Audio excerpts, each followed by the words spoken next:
बच्चों, अब हम आगे का पाठ पढ़ते हैं। एक दिन की बात है, बाबा भारती संध्या के समय मतलब शाम के समय घोड़े पर सवार होकर घूमने जा रहे थे। तभी उनके कानों में आवाज़ पड़ी, ओ बाबा, इस कंगले की बात सुनते जाना। कंगले मतलब भिखारी, ठीक है। हम लोग जैसे कल हम लोगों ने पठन पाठन किया था तो कठिन शब्दों को अंडरलाइन करते जा रहे थे, रेखांकित, वैसे ही आज भी हम रेखांकित करते जाएंगे। बाबा भारती ने मुड़कर देखा। एक अपाहिज मतलब कि अपंग, मतलब कि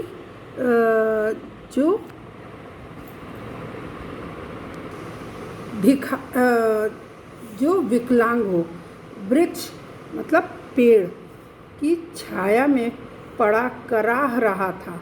कराह जब आप देखेंगे, जिनको बहुत दर्द होता है वो कराहता है, उसके मुंह से एक अजीब सी कंपन वाली आवाज़ आती है, उसको क्या कहते हैं? कराहना।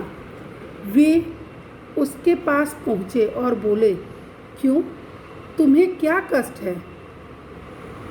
अपाहिज बोला, बाबा, मैं दुखिया हूँ, मतलब मैं कष्ट में हूँ, मुझ पर दया करो। रामवाला यहाँ से 3 मील दूर है। रामवाला एक जगह का नाम है।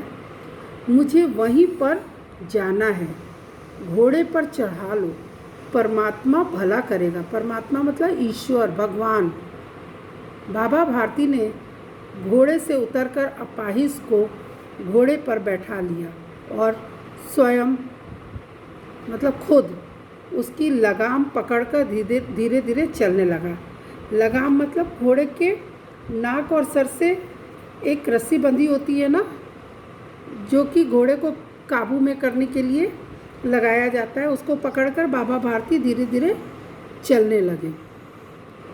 अचानक बाबा भारती के हाथ से लगाम छूट गई और उन्होंने देखा कि अपाहिज घोड़े को दौड़ाए लिए जा रहा है।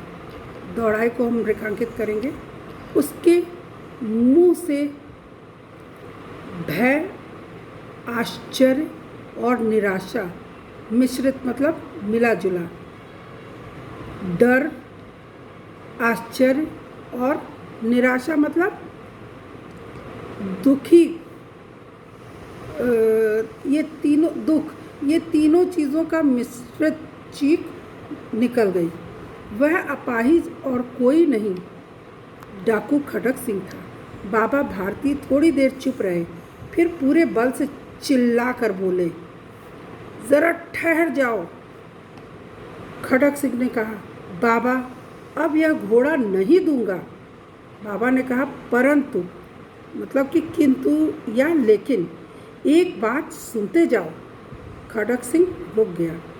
बाबा भारती उसके पास जाकर बोले, यह घोड़ा तो तुम्हारा हो चुका है, मैं वापस करने की बात नहीं करूँगा। परंतु खड़क सिंह, मैं तुमसे प्रार्थना करता हूँ, मतलब कि विनती करता हूँ,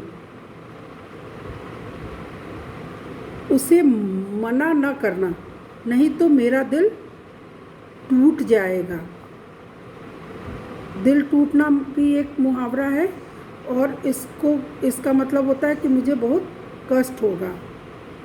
खड़क सिंह बोला, बाबा जी, आज्ञा, मतलब कि आदेश, आज्ञा कीजिए, मैं तो आपका दास हूँ, केवल घोड़ा न दूंगा।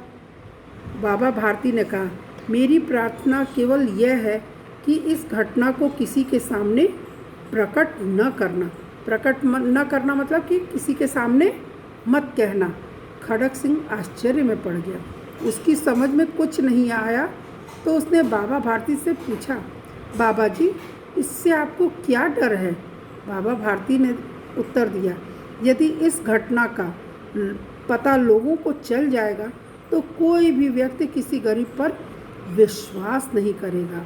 मतलब विश्वास मतलब कि कोई उस भरोसा नहीं करेगा।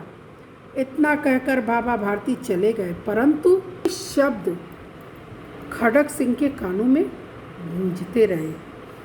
उसने सोचा, बाबा भारती के कैसे ऊंचे विचार हैं और कैसा पवित्र भाव है। पवित्र में पावन यानी कि शुद्ध। उन्हें केवल इस बात का ख्याल है कि कहीं लोग गरीबों पर विश्वास करना न छोड़ दें। ऐसा मनुष्य नहीं, देवता के समान है। खड़ग सिंह रात के अंधकार में बाबा भारती के मंदिर पहुंचा। उसने सुल्तान को अस्तबल में बांध दिया। मैंने अस्तबल बताया था ना, जहाँ घोड़ों को बांधा जाता है उस जगह को अस्तबल कहा जाता है। और स्वयं सावधानी से बाहर निकल आया। इस समय उसकी आंखों में नेकी के आंसू थे। नेकी मतलब अच्छाई, भलाई। सूर्योदय से पूर्व मतलब सूर्य उदय होने से पहले ही बाबा भारती उठे। उन्होंने स्नान किया और उसके बाद इस प्रकार जैसे कोई स्वप्न में चल रहा हो, यानी कि सपने में चल रहा हो, है ना। उनके पांव अस्तबल की ओर बढ़े, परंतु यह ध्यान आते ही कि सुल्तान तो वहाँ है ही नहीं। वे निराश मन से वहीं रुक गए।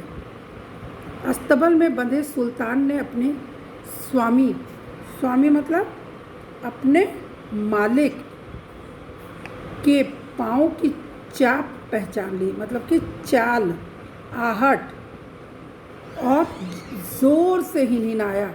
घोड़े की बोली को हिनहिनाना कहते हैं, ठीक है। बाबा भारती आश्चर्य और प्रसन्नता से अंदर की ओर दौड़े और घोड़े को देखकर बाबा भारती को बहुत खुशी हुई अपने घोड़े की हिनहिनाहट सुन के। और वो जो है बहुत खुशी से जब दौड़े ना, तो घोड़े को देखकर उसके गले से लिपटकर इस प्रकार रोने लगे मानो कोई पिता बहुत दिन से अपने बिछड़े हुए पुत्र से मिल रहा हो, है ना। जैसे हम अपने बच्चों से मिलते हैं ना, आप लोग अपने मम्मी से, पापा से बहुत दिनों बाद मिलते हैं और जब मिलते हैं तो आप गले से लिपट करके खूब रोते हैं ना। वैसे ही बाबा भारती अपने घोड़े को अपने बच्चे की तरह मानते थे ना। फिर वे संतोषपूर्वक बोले, अब कोई गरीबों की सहायता से मुंह न मोड़ेगा। अब बच्चों, इसमें आप लोगों ने देखा ना कि बाबा भारती ने अपने वचनों से और अपनी बुद्धिमानी से, प्यार भरे शब्दों से खड़ग सिंह के अंदर एक अलग भावना पैदा कर दी है ना। हमें कभी भी जो है